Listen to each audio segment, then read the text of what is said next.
ഒരാഴ്ച നീളുന്ന തദ്ദേശ ദിനാഘോഷങ്ങൾ ഗുരുവായൂരിൽ ഉത്സവമായി മാറുമെന്ന് മന്ത്രി കെ രാജൻ.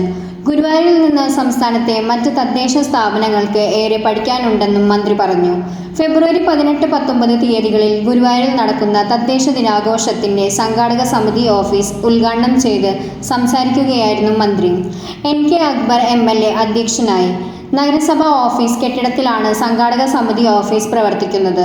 ഫെബ്രുവരി 14 നടക്കുന്ന എക്സിബിഷനോടെ ആഘോഷങ്ങൾ ആരംഭിക്കുമെന്ന് നഗരസഭാ അധ്യക്ഷൻ M കൃഷ്ണദാസ് അറിയിച്ചു. 15-ന് വിളംബര ജാഥ നടക്കും. തുടർന്നുള്ള ദിവസങ്ങളിൽ ടൗൺ ഹാളിൽ വിവിധ കലാപരിപാടികൾ അരങ്ങേറും. മുഖ്യമന്ത്രി പിണറായി വിജയൻ, പ്രതിപക്ഷ നേതാവ് VD സതീശൻ എന്നിവർ ആഘോഷത്തിന്റെ ഭാഗമാകും. പൂന്താനം ഓഡിറ്റോറിയമാണ് പ്രധാന സമ്മേളന വേദി.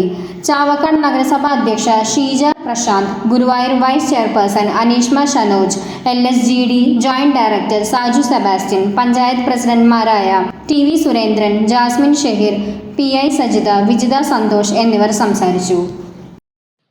ദീർഘമായൊരു കാലം യാത്ര ചെയ്യുമ്പോൾ നേരിട്ട് ബസ്സിലിരുന്ന കാണാത്ത വിധം ബൈക്കിൽ സഞ്ചരിച്ചാൽ മലന്ന് കിടന്നു നോക്കിയാൽ തീരാത്ത മാലിന്യ കൂമ്പാരം ഇല്ലാതാക്കി കൃഷ്ണദാസും ജില്ലാ പഞ്ചായത്ത് പ്രസിഡന്റ് ഡേവിഡ് സുമാഷും ഒക്കെ കൂടി പ്രചാരകരായ ഞങ്ങളെയൊക്കെ വിളിച്ചിരുത്തി നല്ല സദ്യയിൽ നിന്ന് ഞങ്ങളെ കൊണ്ട് കേരളം മുഴുവൻ പറയിപ്പിക്കുന്ന വിധത്തിൽ മാലിന്യമുക്ത നവകേരളത്തിന്റെ ഏറ്റവും മാതൃകയായ കേന്ദ്രം ഇത്തവണ കേരളത്തിലെ എല്ലാ തദ്ദേശ അധ്യക്ഷന്മാർക്കും പോയി സന്ദർശിക്കാൻ അവസരം കൊടുക്കുന്ന വിധത്തിലുള്ള ഒരു പരിപാടി ദിവസങ്ങളോളം അവിടെ സംഘടിപ്പിക്കുകയും ആ പ്രവർത്തനങ്ങൾക്ക് എങ്ങനെ നാം നേതൃത്വം നൽകിയെന്ന് ബോധ്യപ്പെടുത്തലും ഇത്തവണത്തെ ദിനാഘോഷത്തിന്റെ ഒരു പ്രധാനപ്പെട്ട ചടങ്ങായിരിക്കും. ആ ചുമതലയും തദ്ദേശ സ്വയംഭരണ സ്ഥാപനങ്ങളുടെ നേതൃത്വത്തിലാണ്.